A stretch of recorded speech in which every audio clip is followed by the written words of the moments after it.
Drugs, sex, and cannibalism. Drugs, sex, and cannibalism!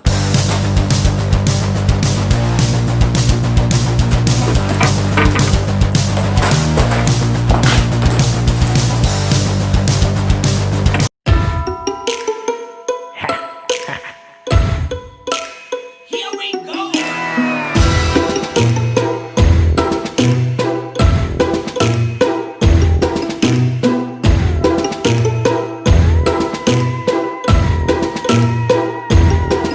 This night, you're gonna find that nightmares do come true.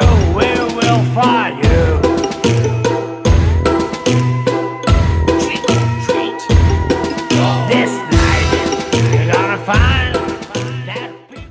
What's up, guys? Welcome to 31 Days of Horror, Year 3. This is Day 7. I am Morgan Film Fan. Let's jump into some scares. So, Bath Salt Zombies, a independent, lower budget film from, well, it takes place in New York, but I believe it was filmed in, like, the Ohio area. Definitely very independent. You know what you're getting into. Sex, drugs, and cannibalism right on the cover. Definitely a lot of fun. It's basically a bloodbath. I mean, it was made in about 2012 by Dustin Mills, famous semi-local indie director. And he's known for making a bunch of, like, exploitation splatter stuff. Basically with your plot, it takes place kind of it was kind of released around the time where the whole bath salt craze was going on, and it was all over the news pretty much. So basically the film starts off with a cartoon segment, which is absolutely hilarious, because it feels like one of those segments that you'd watch on like a elementary school special or something, except it swears, so it's absolutely hysterical. I laughed my ass off at that part. You got, like, the narrator being like, "It's fucking Satan," and then, like, a cartoon Satan. It's great.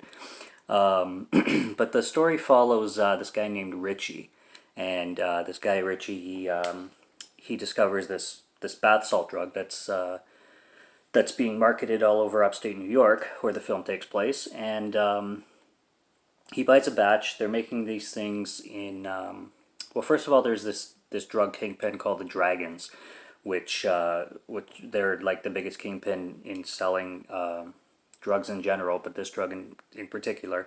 And there's this other company by these two guys named Sal and Bubbles, who are making this product that's even more extreme and even more potent. And this guy Richie buys gets a sample of one of their products by Bubbles, and they give him in, like, these cigarette looking like wraps that are kind of a lot more discreet than just buying the drug raw kind of thing. So gives him a pack of these cigarettes laced with this bath salt, and he gets hooked, obviously. And then he's back for more, and these two guys, Sal and Bubbles,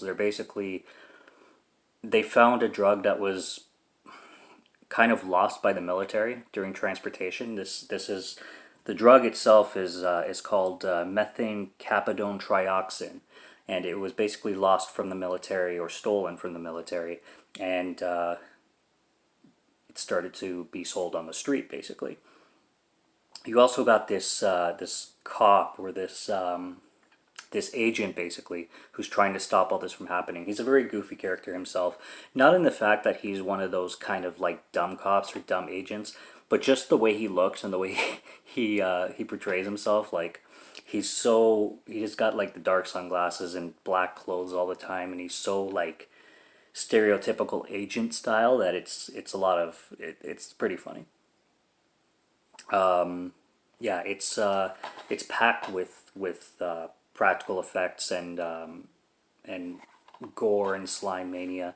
I love when the victims, the junkies, start turning into when they start becoming zombified. The way they rip people's faces off and the effects of the flesh, like, underneath the skin, so good, so funny.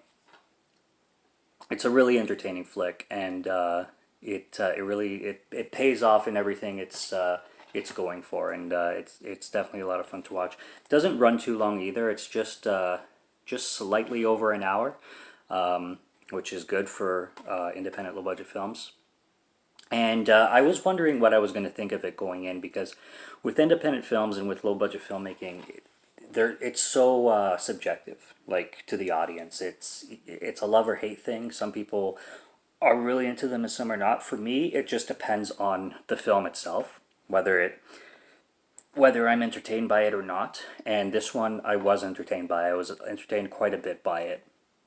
So it definitely was a lot of fun. The cast is great. The cast, I recognized a lot of them actually, from watching independent cinema from the area which this one is produced in, and like word of mouth kind of similar films to this one kind of thing.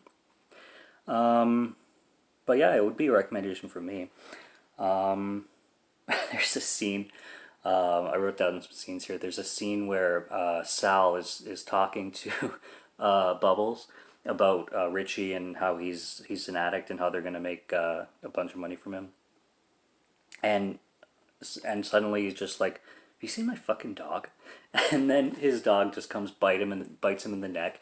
And the way the dog looks, his skin is like, he's basically like flesh. He has no skin on the dog, and it's just this kind of almost squirming animal thing biting his neck, and it just absolutely. Yeah, I was howling at that scene. It was great. Just the way he said it. He's like, "Have you seen my fucking dog?" And then he just gets bitten in the neck by his dog. It's so good. There's a scene at the end with a great fight scene too between Richie, who's infected, and the agent. And best fight scene in the movie, but one of the best scenes in the movie. It's a perfect climax. And amongst that scene, it's funny because in the background you see a poster for bath salt zombies. So you see a poster for the film itself. So breaking the fourth wall a little bit on that one. But yeah, entertaining flick. Great piece of independent cinema, and it's definitely a cult hit. It also has a great punk soundtrack, which I like punk music in films a lot more than I do metal, and the punk tracks in here are really good. There's actually a concert scene too where they're all at a punk band, and that turns into a complete gore fest as well. But I really enjoyed this flick, and the soundtrack is great, like I said. So I'm going to come in at a whopping 61 out of 100. Why out of 100? Because I hate decimals.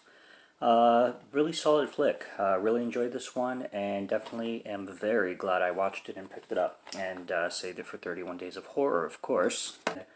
Some of the budget constraints are there, but they don't really take away from the entertainment value at all, I would say.